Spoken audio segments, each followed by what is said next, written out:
नांदगाव तालुक्यातील वखारी येथे सोमवारी रात्री 9 नंतर व मंगळवारी तालुक्यात बेजगाव, मोहेगाव, वडाळीसह येथे विजांच्या कडकडाटांसह वादळी वाऱ्यासह गारपिटीस पाऊस झाला। मंगळवारी दुपारनंतर वातावरणात उकाडा जाणवत होता। दिवसभर ढगाळ वातावरण होते। यानंतर बेजगाव, मोहेगाव, वडाळीसह विजांच्या कडकडाटांसह वादळी वाऱ्यासह गारपीट होऊन पाऊस पडला।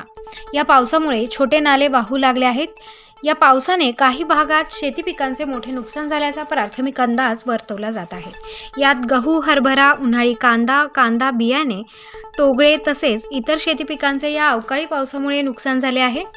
अनेक भागातील हरभरा पिकांची कापणी झाली आहे। हा हरभरा शेतात पडून आहे, तर बहुतांश हरभरा पीक कापणीवर आहे। यामुळे हरभरा कापणी लांबणीवर पडणार आहे।